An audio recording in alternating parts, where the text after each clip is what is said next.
Hello, aspirants. In today's class, we are going to take the topic of Suba administration. After that, we will take the topic of Maratha under British administration. फिर हम लोग आज क्या देखेंगे? सारे administrative, revenue, judicial, ये सारी चीज़ें देखेंगे. री भोसले रूल देखेंगे. And today's class we will end the topic of Maratha rule in Chhattisgarh. और फिर next class we will take the topic of British India and Britishers and Chhattisgarh. ठीक है, चलिए. तो आज क्लास लंबी भी होगी, तो let's start the class. What was the suba administration? देखिए, इसके पहले हम लोगों ने क्या देखा था?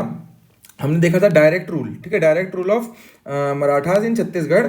और इसके पहले हमने देखा था कलचुरी डायनेस्टी, और उसके पहले हमने देखा था पूरे और डायनेस्टीज को. सूबा एडमिनिस्ट्रेशन जो होता था वो ना ही, it was neither permanent system और not you can say hereditary. ये जो थे सूबेदार जो होते थे मराठास के टाइम पे, इन लोग वो लोग होते थे जो लोग एक पर्टिकुलर जगह के में होते थे, और ये जो बोलते थे कि इस पर्टिकुलर इलाके से हम सबसे मैक्सिमम रेवेन्यू कलेक्ट करके किसको देंगे? मराठास को देंगे. तो उन्हीं लोगों को ये क्वालिफिकेशन होता था कि जो आप मैक्सिमम कहीं रेवेन्यू मराठा के उस टाइम रूलर के को नागपुर में सेंड कर सकते थे, तो आपको सूबेदार बनाया जाता था. ठीक है, तो अब हम लोग यहाँ पे देखते क्या है, सूबा एडमिनिस्ट्रेशन के टाइम पे नागपुर में कौन रूल कर रहा था, और उसी पर्टिकुलर टाइम में छत्तीसगढ़ में किसको रूल दी गई थी. बट वो छत्तीसगढ़ में रूल नहीं करते थे, वो लोग नागपुर में रहा करते थे. उनके थ्रू मतलब वो जो होते थे वो रूल करवाया करते थे. ठीक है, with सूबेदार्स.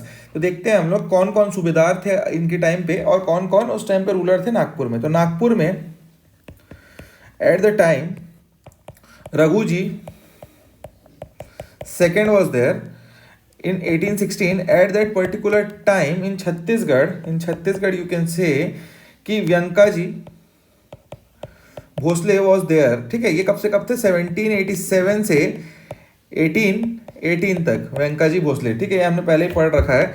After Raghu ji two the son of Raghu ji, that was Parso ji, जो थे वो क्या बनते हैं? ये बनते हैं आपके king in Nagpur in 1816 after the death of Raghu ji to.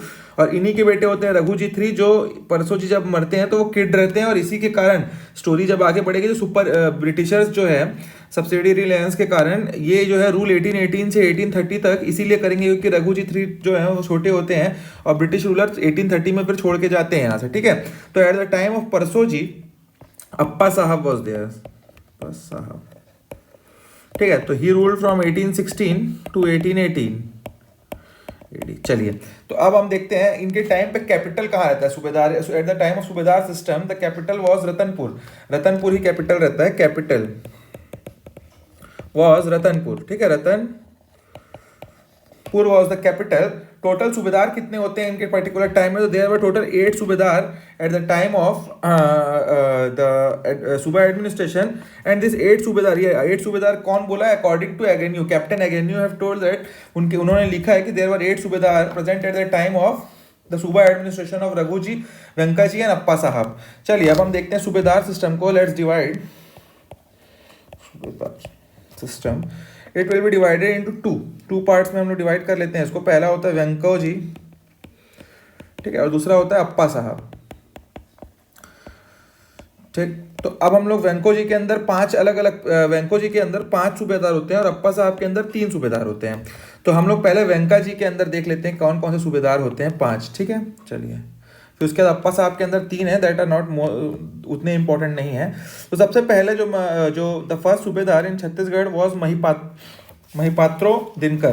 तो पहला लिख लीजिए आप, महिपात्रो दिनकर. तो इनके बारे में क्या क्या पढ़ना है हम लोग को? He was the subedar of Chhattisgarh from 1787 to 1790 and he was the first subedar of Chhattisgarh. आप लिख सकते हैं, क्वेश्चन में आया तो सूबेदार ऑफ छत्तीसगढ़. ठीक है, second under whom he was under Venko ji. Under, ऐसे ही नोट्स प्रिपेयर कीजिए, आपको रिवीजन करने में इजी होगा. ठीक है, वेंको जी के अंदर महिपात्रो जो थे फर्स्ट सूबेदार अपॉइंट किए गए थे. And he was the nominal सूबेदार, ऐसा बोल सकते हैं, क्योंकि एट दैट पर्टिकुलर टाइम हम लोग जब पढ़ रहे थे तो मैंने बताया था आपको कि आनंदी बाई थी वो जो थी वो पर्टिकुलर उस 1780s के 87-88 के टाइम पे Anandi Bai was ruling as his son was minor, तो इस पर्टिकुलर टाइम में he was having fight with Anandi Bai, ठीक है। तो you can say struggle with Anandi by,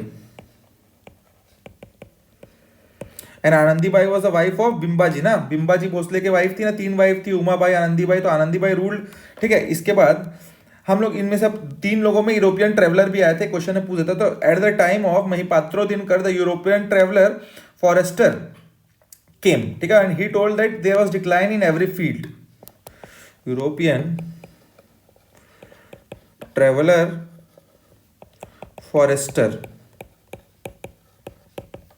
and he told there was decline in every field, there was decline in every field at the time of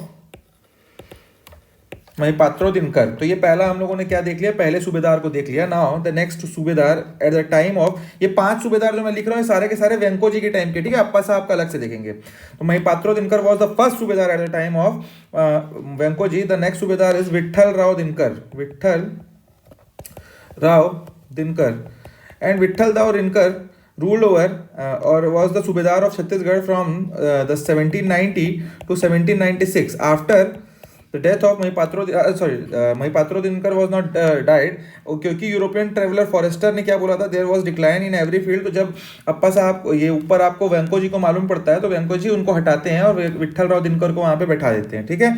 अब विट्ठल राव जो दिनकर होते हैं, he was the, you can say second subedar of Chhattisgarh, सीधा सीधा बात है।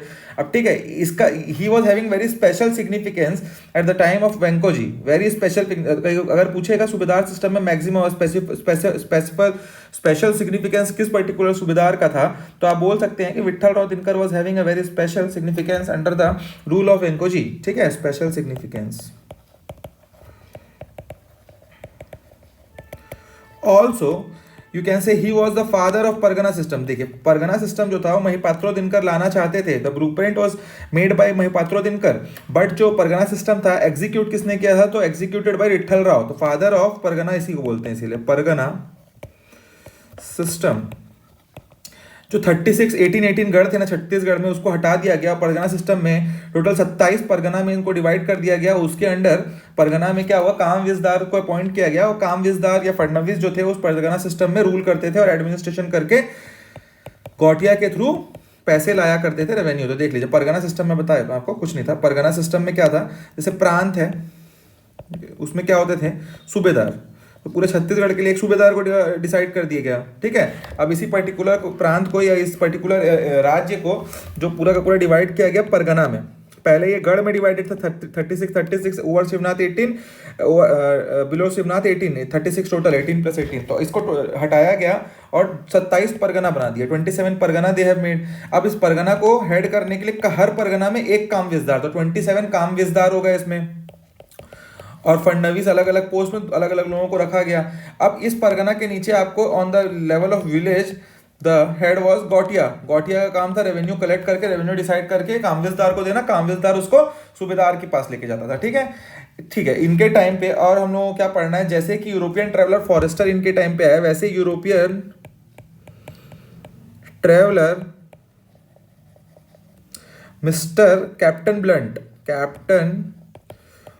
Blunt came at the time of Vitthal Rao Dinkar, who was the second सूबेदार, and he tried to, यही थे कैप्टन ब्लंट। हमने जब ट्राइब्स पढ़ रहे थे तो मैंने बताया था कि captain Blunt tried to go to Bastar, but he couldn't he was not allowed to come inside. तो यही थे कैप्टन ब्लंट जो who tried to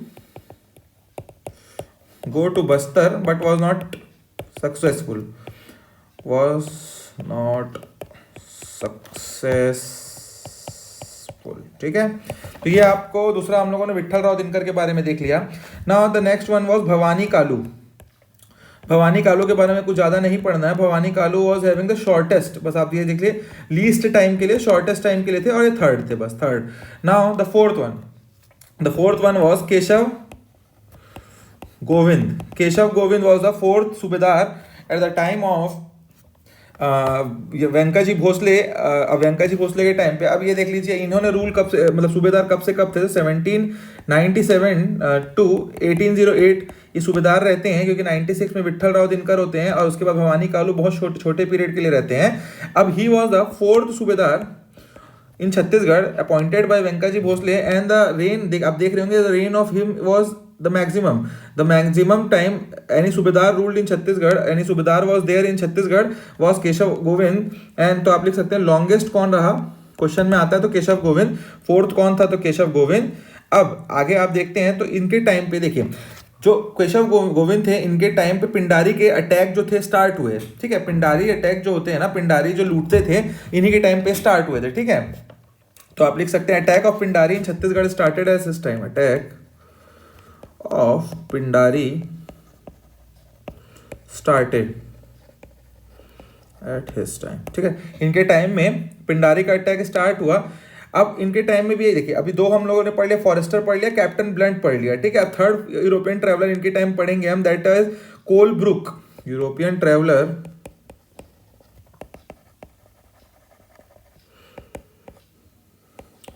guys. Notes बनाते रहिए, नोट्स आर वेरी इंपॉर्टेंट, और बीच बीच में मैं ये बोलता रहता हूँ इसलिए क्योंकि it is very important to try to notes बनाना, क्योंकि नोट्स रहेंगे तो रिवीजन करेंगे, रिवीजन करेंगे तो ये सारी चीज़ें आपके दिमाग में रहेंगी, रिप्रोड्यूस कर पाएंगे आप लोग, ठीक है।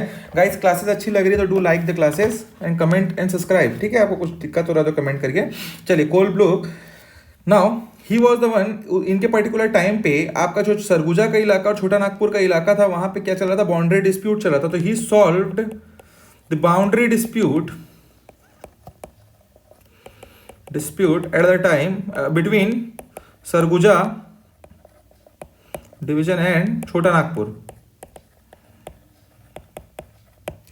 and won the Sambalpur area of Orissa, Sambalpur area में अटैक करके इन्होंने जीता। एंड ही एक्सटेंडेड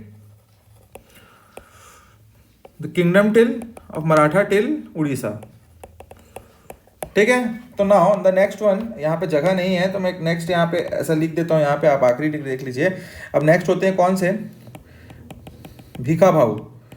अब देखिए जो पिंडारी का अटैक था वो स्टार्ट तो हो गया था, फोर्थ वाले जो हमने पढ़े केशव गोविंद के टाइम पे, but the Pindaris attack were maximum at the time of Bhikha Bhau and from 1808 to 1811 he was subedar of Chhattisgarh and from 1808 to 1818 he was a working सूबेदार,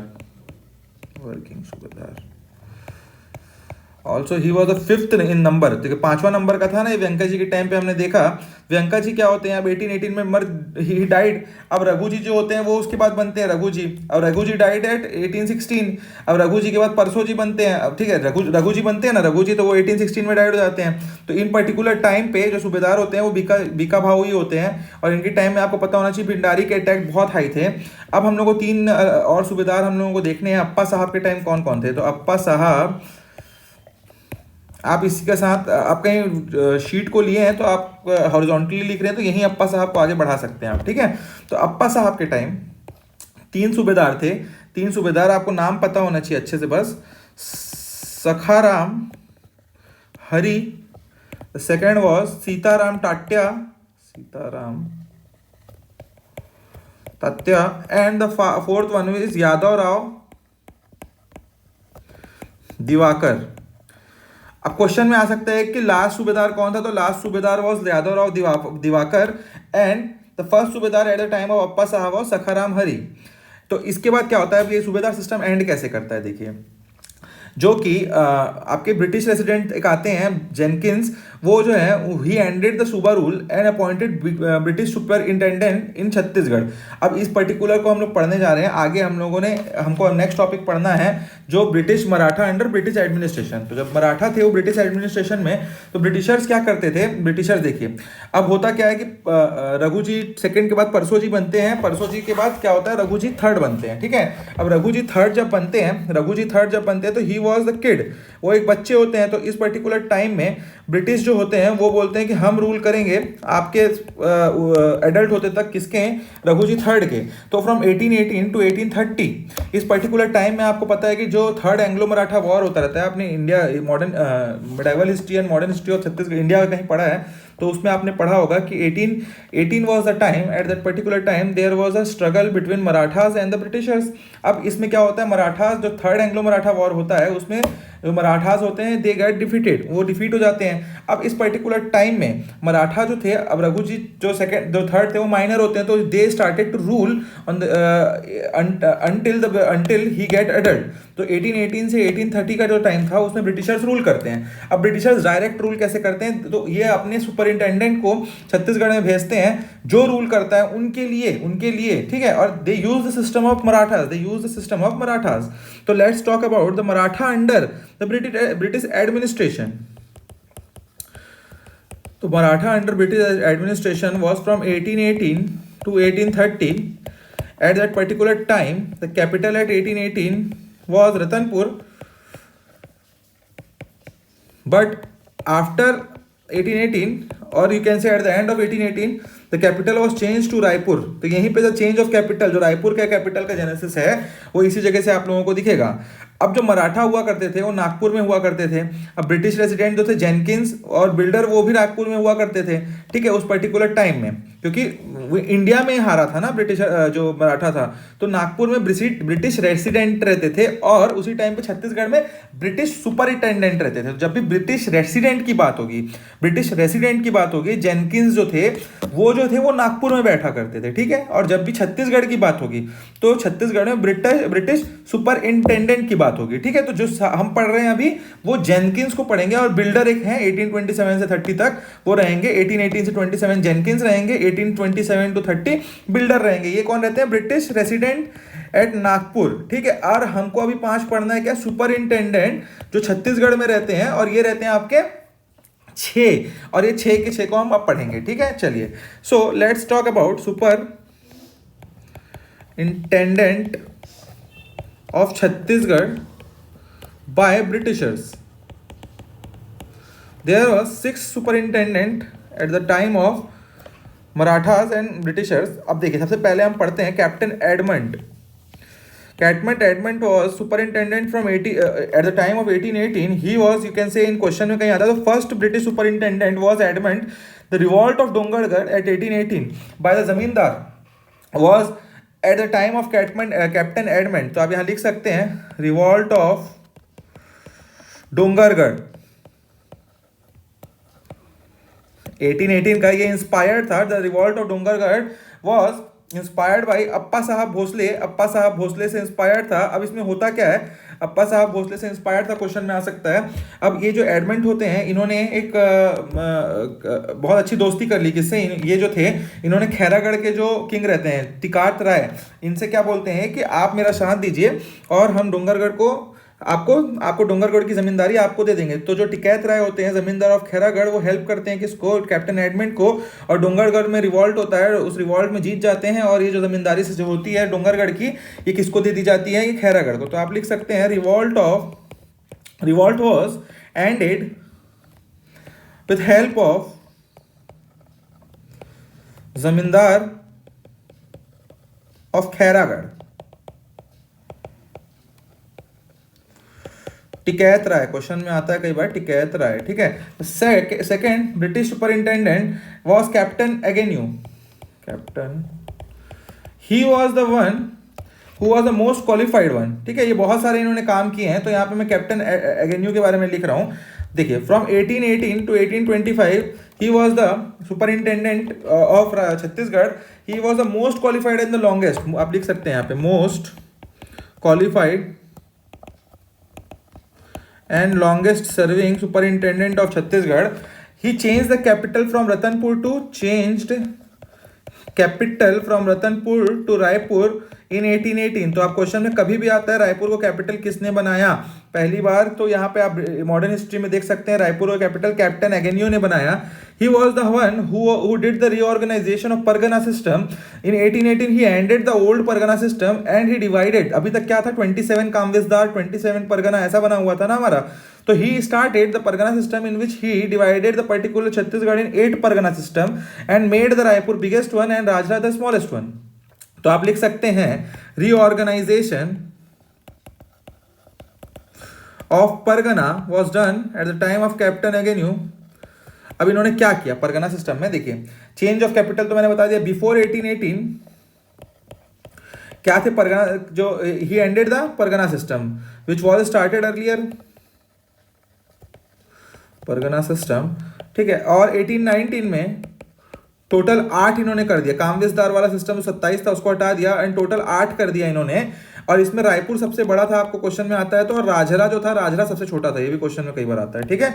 1820 में एक और परगना जो था बालोद ऐड होता है यहाँ पे, तो इसलिए टोटल 19। अगर 1890 की बात करें स्टार्ट, जब सबसे पहले इन्होंने परगना सिस्टम एंड करने के बाद जो 8 परगना बनाए उसमें सिर्फ इन्होंने 8 बनाए थे, बट 1820 में 9th one he added and Balod was added as the 9th pargana at the time of captain Agnew and some of the major revolt of at the time of captain Agnew, ठीक है। तो मेजर रिवॉल्ट ये भी पढ़ना हमको जरूरी है, major revolt at time of captain Agnew there were many major revolts, जिसमें कि आप देख सकते हैं 1818 में सावंत भारती रिवॉल्ट, सावंत भारती होता है। इसके बाद 1818 में आपको एक और इंपॉर्टेंट होगा नवागढ़ जो इलाका है आपका नवागढ़, वहां पे आपका एक रिवॉल्ट नवागढ़ रिवॉल्ट होता है महर्षिया, ठीक है। अब इसके बाद 18 to 25 इस पर्टिकुलर टाइम में एक स्ट्रगल होता रहता है उनके साथ कि कहाँ पे धमधा के इलाके में स्ट्रगल किसके साथ, गोंड किंग के साथ, ठीक है, Gond king, Gond tribal king. और इसके बाद 1819 के टाइम पे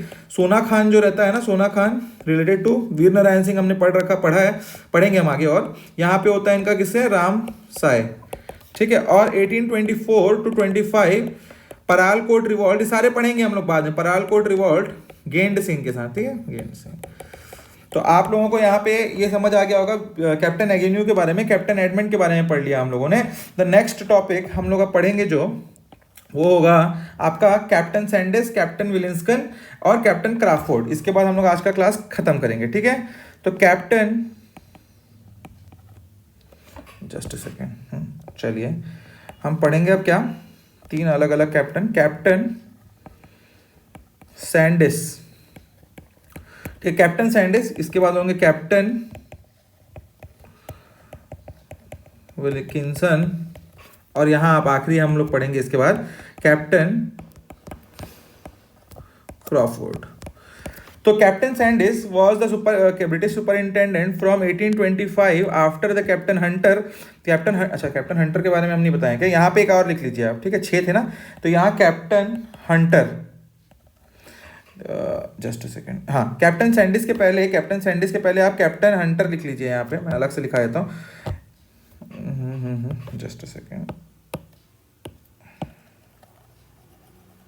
चलिए मैं लिख ही देता हूँ ना, यहाँ कैप्टन हंटर, ठीक है। इसके बाद हम पढ़ेंगे कैप्टन सैंडिस, ठीक है, सैंडिस। तो कैप्टन हंटर जो होते हैं he was a British superintendent for shortest period of time in 1825। ये इसी कुछ 3 महीने के लिए आते हैं और इसी टाइम पे रहते हैं कैप्टन हंटर रहते हैं। इसके बाद अपॉइंट होते हैं captain Sandys and he was British superintendent from 1825 to 1828। He was the before becoming the superintendent of Chhattisgarh, he was the head of horse artillery. जो हॉर्स का जो पूरा ब्रिटिशर्स का होता था ना, हॉर्स के आर्टिलरी वाले लोग जो हॉर्स के फील्ड में रहते थे, जो लड़ाइयों के लिए जाया करते थे, उनके हेड हुआ करते थे। अब इनके टाइम में बहुत सारे इंपॉर्टेंट काम हुए, देखिए 1 लाइनर क्वेश्चन में आते हैं। तो English was included in administrative work at the time of Sandis, ठीक है। तो ये पहला हो गया, इंग्लिश included in administrative मतलब क्या एडमिनिस्ट्रेटिव मतलब जो भी जो सरकारी काम हुआ करता था मराठास के टाइम पे, इस पर्टिकुलर टाइम पे, तो वो ब्रिटिशर्स के इंग्लिश जो लैंग्वेज था उसमें हुआ करता था, बिकॉज दे वर गेटिंग, उनको बहुत सारी चीज़ें समझ नहीं आती थी। तो ये बहुत इंपॉर्टेंट चीज़ था, और स्ट्रांग होल्ड करना अपने लैंग्वेज को ला के स्ट्रांग होल्ड ले आए। ये हर चीज़ अभी इंग्लिश में भी आती थी तो इनको समझ भी आता था, और ये बहुत ईजिली फिर उसके बाद अपना काम कर भी पाते थे। ठीक है, the second was English calendar was started. इसके पहले English calendar was not there, English calendar was started. देखिए स्ट्रांग होल्ड अब यहाँ होते जा रहा है। ठीक है, started. The next was post and telegraph system was started. अगर क्वेश्चन में आता है, जैसे इंडिया में डलहौजी की बात करते हैं हम लोग वैसे ही आपको कहीं छत्तीसगढ़ में आपको पता करना है, या क्वेश्चन में आता है कि post and telegraph system in Chhattisgarh was started at the time of, तो आपको अच्छे से याद होना चाहिए कि captain Sandys was the one who was the British superintendent at the time of 1825 to 28, जिनके टाइम में postal and telegraph services was started. Telegraph services was started. ठीक है, सिस्टम स्टार्टेड आप लिख लीजिएगा। The next was there were new 2 tahudaris were made at the time of captain Sandys. तो 2 new tahudaris at the time of British superintendent. ठीक है, इन्हीं के टाइम पे बनता है 2 न्यू ताहुदारी। अब ताहुदारी सिस्टम क्या है आपको ये भी बताना है, तो मैं बता देता हूँ। चलिए, कौन कौन से 2 ताहुदारी बनते हैं इनके टाइम पे, Lormi and the next was Tarenga. Lormi 1826 में बनता है, और तरेंगा जो है 1828 में बनता है। देखिए ताहुदारी सिस्टम क्या होता था। ताहुदारी सिस्टम कुछ नहीं था, ये एक नए टाइप का सिस्टम था जिसमें जो उसार लैंड होते थे, इनफर्टाइल लैंड जिसमें खेती नहीं हो सकती थी। ठीक है, जिसको हम लोग एब्डिकेबल लैंड बोलते हैं। This particular land were convert किया जाता था इनटू एग्रीकल्चर लैंड। अब इनको एग्रीकल्चर लैंड कैसे कन्वर्ट किया जाता था, तो दिस लैंड वर कन्वर्टेड, उसार land, infertile land, with the help of influential people of that particular गांव और दैट पर्टिकुलर एरिया। अब यहाँ पे ऐसा नहीं है कि गौटिया या जमींदारी करेगा, कोई भी इन्फ्लुएंशियल पीपल, जो इन्फ्लुएंशियल आदमी या पैसे वाला आदमी उस पर्टिकुलर गांव का रहेगा, उनको ये लैंड दे दिया जाएगा, और ये पर्टिकुलर लैंड को वो क्या करेंगे, फर्टाइल बनाएंगे, और जो फर्टाइल होने के बाद यहाँ क्या होगा, ज़्यादा खेती होगी तो ज़्यादा रेवेन्यू जनरेट होगा। तो यही था क्या, ताहुदारी सिस्टम, जिसमें 2 ताहुदारी इन्होंने बनाई। कौन कौन सी, लोरमी एंड तरिंगा। ठीक है, और इस सिरपुर लवान ये जो थे ये भी सारे बनाए गए थे, बट ये जो था मेन 2 आपको यहाँ पे पढ़ना है बस। ठीक है, अब चार्ल्स इलियट के टाइम भी बहुत हम लोग पढ़ेंगे, सिहावा, खल्लारी, संजारी, ये सब भी बनाए गए थे। तो अब हम लोगों ने 2 ताहुदारी देख लिया। अब इन्हीं के टाइम बस्तर और कांकेर में फाइट होती रहती है, उनको ये एंड करते हैं। तो ended fight between Bastar and Kanker. ठीक है, अब इसके आखिरी में क्या होता है, इनके टाइम पे आप देखेंगे 1828 का टाइम रहता है, 1828 का टाइम रहता है। अब यहाँ पे रघुजी 3 जो होते हैं एडल्ट होते रहते हैं, तो अब इस पर्टिकुलर टाइम में ट्रांसफर ऑफ पावर की बात आती है, तो रघुजी 3 अगेन जो होते हैं पावर में आने की आते रहते हैं। ठीक है, अब the next king was captain Wilkinson, king बोल रहा हूँ मैं, सुपरिंटेंडेंट फ्रॉम इन 1828, और इनके बारे में ज़्यादा हमको कुछ पता नहीं है। ठीक है, तो ज़्यादा कुछ हुआ नहीं इनके टाइम में, पता है, और ज़्यादा कुछ इंपॉर्टेंट हुआ नहीं है। तो after that the last British superintendent was captain Crawford from 1828 to 1830, and he was the last British superintendent. लिख लीजिए आप, ब्रिटिश सुपरिंटेंडेंट। तो क्वेश्चन में पहला पूछेगा तो एडमंड, लास्ट पूछेगा तो क्रॉफोर्ड। ठीक है, लॉन्गेस्ट पूछेगा तो कौन है, और शॉर्टेस्ट पूछेगा कौन है, कमेंट करके बताइए आप लोग। ठीक है, अब इसके बाद the Chhattisgarh was given back to Maratha at the time of captain Crawford. तो Chhattisgarh was given back as the king Raghuji III have become adult. Chhattisgarh was given back to Maratha. So transfer of power होता है इसमें, transfer of power। तो transfer of power होने के लिए एक treaty होती है, तो treaty was done eight 29th of December 1829 में ये ट्रीटी होती है, और एक्चुअल ट्रांसफर कंप्लीट कब होता है, तो 6th of June, ये क्वेश्चन में आया हुआ है, 1830 में एक्चुअल ट्रांसफर हो जाता है। Actual transfer. तो आपको क्वेश्चन में पूछेगा कि treaty of transfer of power was signed at 29th of December 1929, but जो एडमिनिस्ट्रेशन वर्क और सारी चीज़ों को ट्रांसफर करते करते कुछ टाइम लगता है, ऐसा नहीं होता कि एक दिन में चले जाएं। तो 1830 का वो दिन था 6 जून, जिस दिन ट्रांसफर ऑफ पावर कंप्लीट होता है और जो मिस्टर वाइल्डर होते हैं British resident sign the treaty. तो ब्रिटिश रेसिडेंट जो होते हैं नागपुर में होते हैं, मैंने बताया था आपको 2 ही पढ़ने थे हम लोग को ब्रिटिश रेसिडेंट और 6 पढ़ने थे हम लोग को क्या ब्रिटिश सुपरिंटेंडेंट। तो Jenkins was the first who started British superintendent in Chhattisgarh. तो पहला हमने जेन्स्किन ब्रिटिश रेसिडेंट पढ़ा और दूसरा अब हम पढ़ रहे हैं mister Wilder as British resident sign the treaty. ये नागपुर में हुआ करते थे, ठीक है। तो 1830 में ट्रांसफर ऑफ पावर कंप्लीट होता है, ठीक है।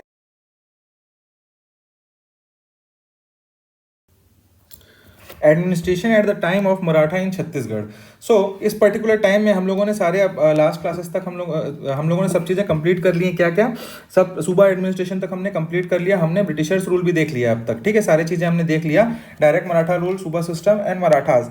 अब हम लोग क्या देखेंगे कि क्या क्या कौन कौन से पर्टिकुलर टाइम पे कौन कौन सी जगहों को क्या बोला जाता था, किसके द्वारा, किसके थ्रू, यहाँ पे कौन हेड करता था, ठीक है। तो सबसे पहले हम लोगों ने क्या देखा था इस पर्टिकुलर टॉपिक में, direct Maratha rule in Chhattisgarh. Then we have seen next is suba system. Then we have seen the Britishers and the Marathas under Britishers, and at last we have seen Maratha system, Bhosle system or Maratha system. Direct Maratha rule was started at a time of Bimbaji Bhosle। इन्होंने ही किसको, कलचुरी के dynasty में and करते हुए क्या किया था, भास्कर पंत को भेज के खत्म करने के बाद बिम्बाजी को भेजा था किसी इनके फादर ने। The next one was subadar. Suba system was headed by subedar and the British system was headed by British superintendent sent by British resident from Nagpur, ठीक है, ब्रिटिश सुपरिंटेंडेंट। तो ये सब रूलर जो हेड करते थे इस पर्टिकुलर टाइम पे, पर्टिकुलर छत्तीसगढ़ को, ये है। री मराठा रूल के टाइम पे, री भोसले रूल के टाइम पे jiledar was there who added that, ठीक है। अब हम लोग देखते हैं कैपिटल किसके किसके टाइम पे क्या क्या रहता था और कौन कौन बैठता था, ठीक है। तो at the time of direct Maratha rule, जब बिम्बाजी भोसले थे तो Ratanpur was the capital, Ratanpur, ठीक है, रतनपुर वॉज द कैपिटल। और इसको हम लोग प्रांत बोला करते थे इनके टाइम पे। और इसको हेड कौन करता था, तो किंग करता था इस टाइम पे, ठीक है। किंग जो भी रहता था वो हेड करता था इसको। And this eight this time it was divided into गढ़ में ये डिवाइड रहता था। गढ़ जो है 18 के ऊपर डिवाइड रहता था। हमने बताया था पिछले क्लासेस में, जो शिवनाथ के ऊपर के 18 गढ़ थे वो नीचे ऊपर गिने जाते थे और नीचे उसके अलग 18 गढ़ गिने जाते थे। इसके गढ़ के अंदर और फिर डिफरेंट क्या होता था, गांव होता था। गांव वाज हेडेड बाय गौटिया जो था वो गांव को हेड करता था। इसका काम होता था रेवेन्यू कलेक्ट करना, रेवेन्यू डिसाइड करना कौन कितना देगा, कितना क्या होगा, और ये सब रेवेन्यू कलेक्ट करके अपने ऊपर हेड किंग तक भेजना इनका काम था। किसके टाइम पे, डायरेक्ट मराठा रूल के टाइम पे। सूबा सिस्टम के टाइम पे सूबेदार वाज द रूलर, सूबेदार was the head of the particular सूबा। अब इनके टाइम में सूबा में डिवाइड होता था, जिसको आप बोल सकते हैं प्रांत। यही जो प्रांत हुआ करता था उसको सूबे में डिवाइड कर दिया जाता था, ठीक है। एंड द हेड वाज सूबेदार को हेड बनाया जाता था इस पर्टिकुलर टाइम पे।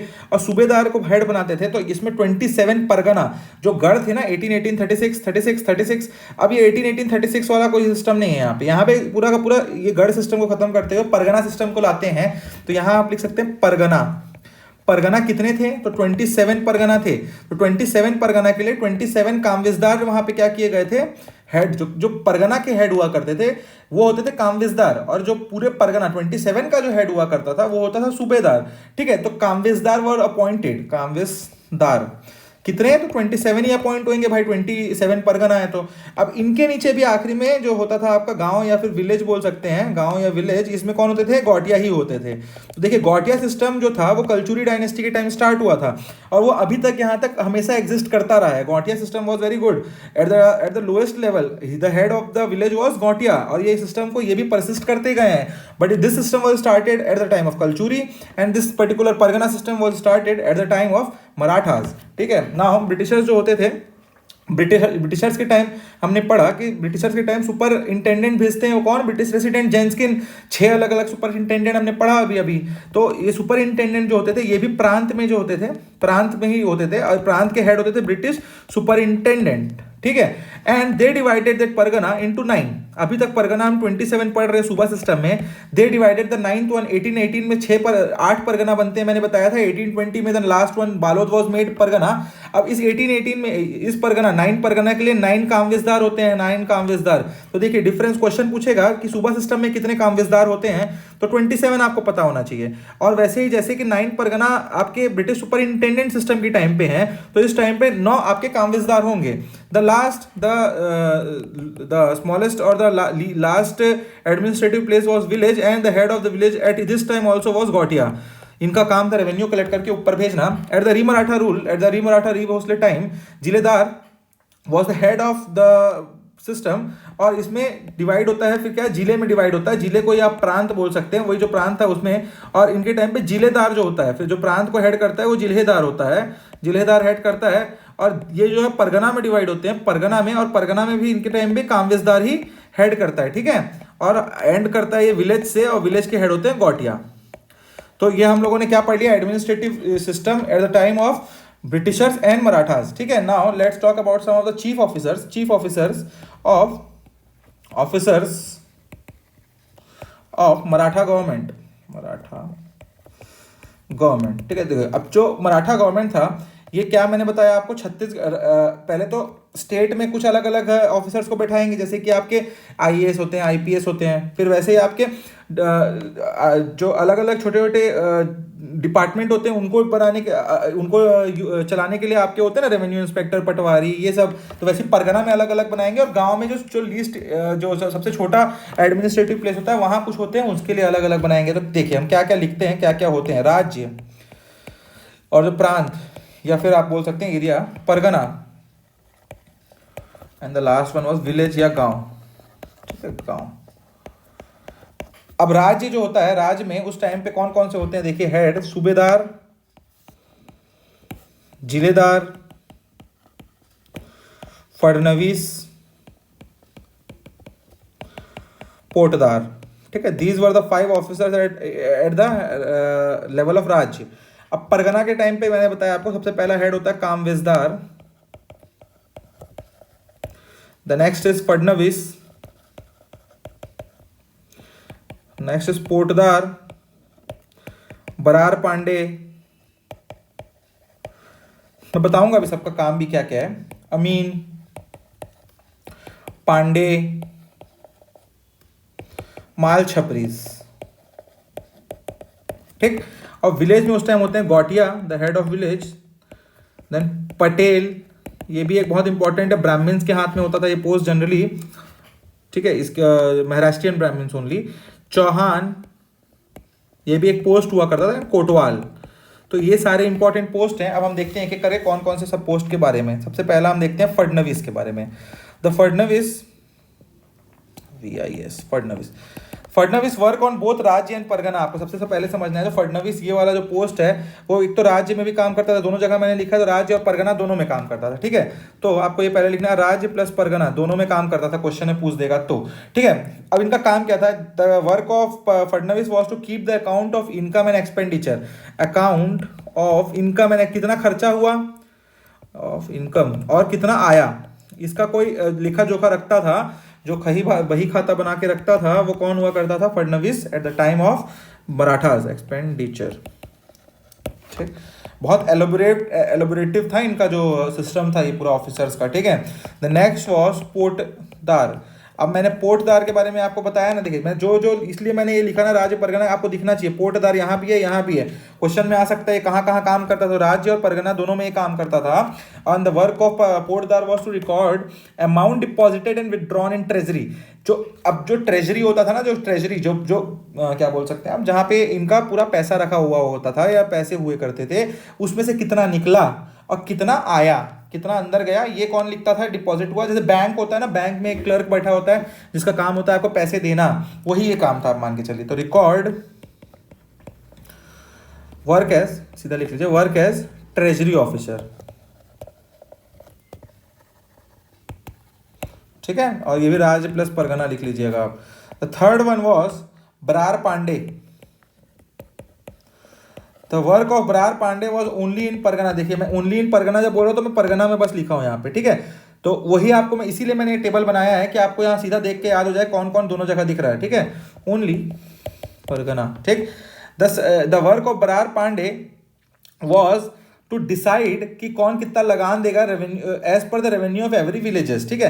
ये क्या करते थे कि जाके सर्वे करते थे, ठीक है, सर्वे करते थे और सर्वे करके देखते थे कि किस किस जगह पे कितना कितना खेती हो रही है, कितना कितना इस साल खेती रही और कितना यहाँ पे अनाज हुआ। अब जिस जगह पे ज़्यादा अनाज होता था वहाँ ज़्यादा टैक्स लगाया करते थे और जिस जगह पे कम अनाज होता था कम अनाज। तो इनका काम था रेवेन्यू कलेक्ट, क्या काम था कि देखना, इनका काम था कि डिसाइड करना कि कौन सा विलेज कितना रेवेन्यू देगा। तो लिख लीजिए decide revenue of villages by surveying, ये सर्वे करवाते थे, ठीक है। द नेक्स्ट वन बड़कर वाला also at Pargana only, and the work of Badkar was to report to Kamvisdar the status of Pargana and agriculture output, ठीक है। तो इनका काम क्या था, अब जो भाई कामविजदार तो हेड करते थे एक परगना को, तो जो क्या स्टेटस है हर परगना का, हर परगना में बढ़कर होते थे तो स्टेटस ऑफ परगना बताते थे अपने अपने परगना का, और कि एग्रीकल्चर आउटपुट कितना हो रहा है। देखिए agriculture was the most important thing, क्योंकि पूरा का पूरा जो आपका टैक्स था वो एग्रीकल्चर के ऊपर डिपेंडेंट था। तो ये जो क्या करते थे, इसको रिपोर्ट करते थे किसको, कामविजदार को, ठीक है। कौन, बढ़कर, कामविजदार। और ऑल्सो यू कैन से लगान रिलेटेड डॉक्यूमेंट को भी अब मेंटेन करते थे, लगान रिलेटेड डॉक्यूमेंट, ठीक है। अब देखिए यहाँ पे एक इंपॉर्टेंट चीज है, आपको नोट करके लिख सकते हैं। अगर बरार पांडे ऑप्शन में रहेगा तो आप ऑप्शन में किसको लेंगे, लगान से रिलेटेड डॉक्यूमेंट से, तो आप बरार पांडे को लेंगे, ठीक है। ये भी लगान से ही रिलेटेड थे। अगर दोनों को क्वेश्चन में पूछ देता है आपको एक साथ कि बरार पांडे और बढ़कर, तो if Barar Pande in option take लगान related document as Barar Pande, but अगर बरार पांडे उस पर्टिकुलर क्वेश्चन में नहीं है तब आप बढ़कर को ले सकते हैं लगान रिलेटेड में, ठीक है। तो हमेशा आप फर्स्ट दिएंगे कि इसको प्राइमरीली आप फोकस करेंगे बरार पांडे को क्वेश्चन में। अगर लगान से रिलेटेड क्वेश्चन आता है कि कौन मेंटेन करता था, अगर बरार पांडे नहीं होता है, दोनों रहता है तो बरार पांडे टिक होगा, अगर नहीं रहता है तो बढ़कर आप टिक कर सकते हैं, ठीक है। नोट करके लिख लीजिए इसको। फिफ्थ वन यू कैन से अमीन का जॉब आप अभी भी देखेंगे, अमीन पटवारी का जॉब होता है, ठीक है। नहर नाले इनसे रिलेटेड एक जॉब है ये। 1818 में अमीन का पेपर होता है, आज भी आप देखे होंगे तो कहीं व्यापम लेता है। 1818 में ये पोस्ट जो है वो स्टार्ट हुआ था, किसने स्टार्ट किया था, तो आप लिख सकते हैं captain Agnew have started this post, Agnew, and this post existed only in pargana and they were the one जो कि रेवेन्यू रिलेटेड डॉक्यूमेंट में करेक्शन करते थे, ठीक है, करेक्शन करते थे। तो revenue related document correction done by amin, ठीक है। तो now next one Pandya This post was there from 1818 and this post was also started in Chhattisgarh by Captain Agnew। देखिए दो पोस्ट हम पढ़ रहे हैं, amin and Pandya, and this was the non permanent revenue document. इनका काम क्या होता था, नॉन परमानेंट रेवेन्यू डॉक्यूमेंट बनाना, ठीक है, परमानेंट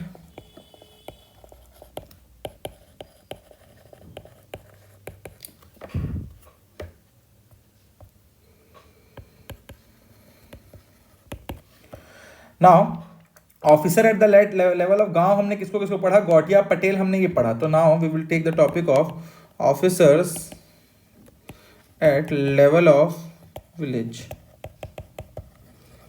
ठीक है। तो officers at the level of village, the first one was Gautiya was the first officer at the level of village and he was responsible to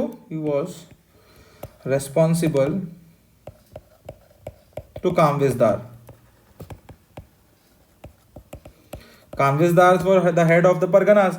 तो परगना के अंदर गौटिया आता है ना, जो विलेजेस आएंगे तो विलेजेस के हेड होंगे गौटिया, वो किसको वो करेंगे, इन्हीं को करेंगे ना, कामविजदार को। इनका काम क्या हुआ करता था, the work of Gautiya was to collect the amount of लगान एंड टू डिसाइड, लगान का डिसीजन लेना, कितना लगान कहाँ से जाएगा, ठीक है, एंड रिकवरी ऑफ लगान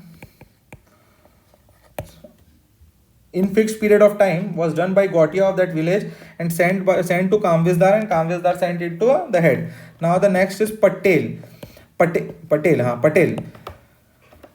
This was a post that the post of Patel, as per Agnew, Dr. Captain Agnew, was an unnecessary post that was made by the Kamvesdar at that time. The Maratha administration has started this post. और ये जो होते थे उन सिर्फ और सिर्फ कहाँ होते थे, विलेजेस में होते थे. और मेन वर्क क्या होता था, देखिए गौटिया का मेन वर्क था क्या, रेवेन्यू कलेक्ट करना. तो ये हेल्प करते थे गौटिया को. तो ये इनके हिसाब से, एगेन्यू के हिसाब से गौटिया वो काम खुद कर लेते थे, तो ये पोस्ट होने की जरूरत नहीं थी. बट हुआ करते थे. ये क्या होते थे जनरली, जो होते, ये कौन होते थे, पटेल. तो ये महाराष्ट्रियन ब्राह्मण होते थे. ठीक है, रिजर्व पोस्ट था ओनली फॉर महाराष्ट्रियन ब्राह्मण. तो आप लिख सकते हैं इसमें अननेसेसरी पोस्ट एज पर, क्वेश्चन में पूछ देता है ये, Agnew, captain Agnew, Maratha administration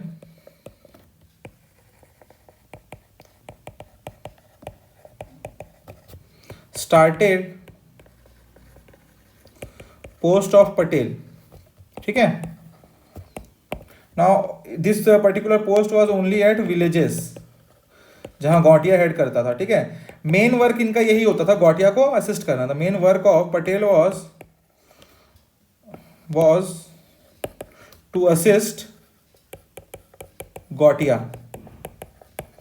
है, गौटिया का काम क्या था, कलेक्ट करना रेवेन्यू. तो इनका भी वही काम था, उनको रेवेन्यू कलेक्ट करने में हेल्प करना. ठीक है, mainly this post was for Maharashtrian, mainly to Maharashtrian ब्राह्मण.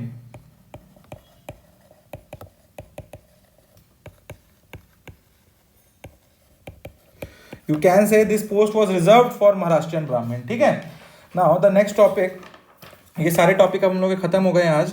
अब हम लोग एक आखिरी टॉपिक, अब आखिरी टॉपिक में हम लोग जा रहे हैं अब यहाँ पे.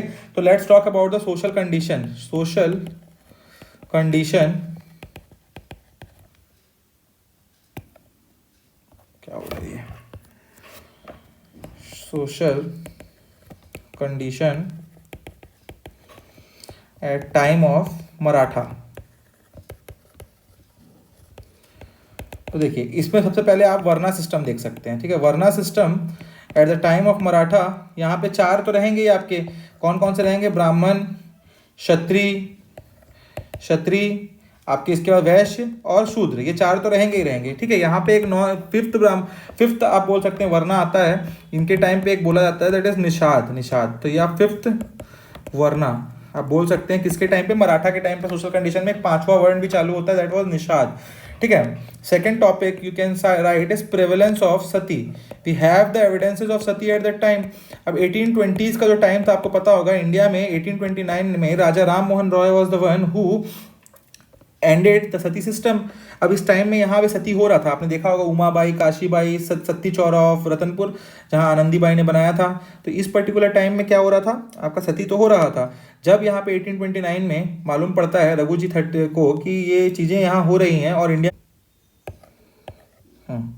तो प्रेवलेंस ऑफ सती के बारे में हम देख रहे थे ना, प्रेवलेंस ऑफ सती.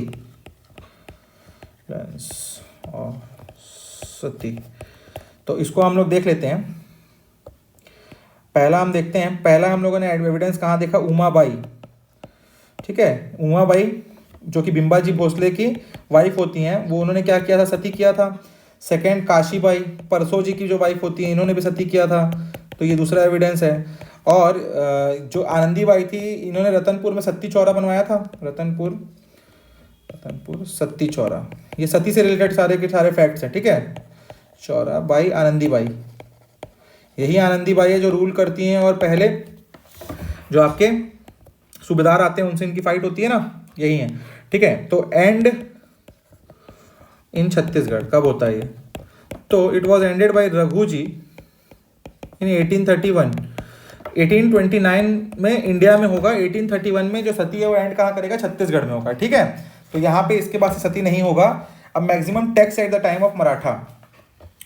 ठीक है, मैं आपको पता होना चाहिए maximum tax collection at the time of Maratha होता था. अब टैक्स सिस्टम क्या क्या था इनका, देखिए सबसे पहले टकोली था. टकोली क्या हुआ करता था, Takoli it was the annual और ईयरली टैक्स ऑन जमींदार बाय मराठा एडमिनिस्ट्रेशन. ठीक है, तो टकोली क्वेश्चन में आता है, तो आपको पता होना चाहिए किस पे टिक करना है. Second is Sayar. This was the import export tax on pargana. Import export tax on pargana, अलग अलग चीज़ों के ऊपर अलग अलग जो टैक्स लगते थे ये होता था, ठीक है, GST types. Third, Kalali, this was the excise tax on sale of alcohol, जो आज भी लगता है ना, excise tax on sale of beverages or alcohol, you can say. The fourth you can write is Pandaris. Pandari. This was a tax from non-agriculture class, जो carpenter, porter जो होते थे आपके उस टाइम पे, बार्बर जो होते थे भाई, अब सिर्फ और सिर्फ रेवेन्यू जो होता था, एग्रीकल्चर नहीं होता था तो एग्रीकल्चर ही बस देंगे ऐसा तो था नहीं। तो Pandhari was a tax from non agriculture class such as carpenter, barber, ये सब, ठीक है। The next is Sewai, this were the challans और फाइन और small taxes to stop the crime, जो आज भी चलान पड़ते हैं इसी को उस टाइम पे, जैसे आप गाड़ी चला रहे हैं, आप बिना सीट बेल्ट गाड़ी चला रहे हैं, चलान देते हैं ना आप उस टाइम पे, क्यों देते हैं इसको, कि आप अगली बार फिर ना करें। चलान का मेन बेसिस यही होता है, सरकार का पैसा कमाना नहीं होता। आपको जब पैसे का फटका लगेगा तो आपको समझ आएगा कि भाई साहब अब पैसे जा रहे हैं तो काम है कि भाई लगा लो एक सीट बेल्ट, तो वही था सवाई, वैसे ही एक टैक्स था, ठीक है, टू स्टॉप क्राइम। छोटे बहुत स्मॉल टैक्सेस ही होते हैं ना, 10,000 रुपये, 500 रुपये, अब ये क्या लाख रुपए तो होता नहीं, वैसे स्मॉल टैक्सेस होते थे ये। The sixth tax was zamindari tax,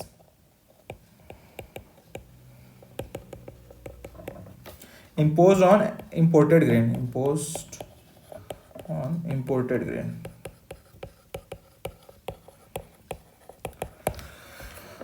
आप ये बोल सकते हैं, क्वेश्चन में कभी आता है there was special mandi system in the, यहाँ नोट करके लिख लीजिए, कुछ कुछ नोट आप लिखा जाता हूँ मैं, तो आप नोट में पहला लिख सकते हैं, no proper mandi system at the time of Maratha, mandi system, ठीक है, कोई प्रॉपर मंडी सिस्टम नहीं था। और एक और चीज़ लिख सकते हैं, Ratanpur was the only cattle market in province, जहाँ हर काइंड के हर प्रकार के आपको क्या मिलते थे, एनिमल मिलते थे सेल के लिए। तो Ratanpur eight the time of Maratha was only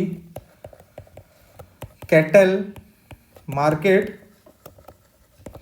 in province where all kind of animal were there for sale,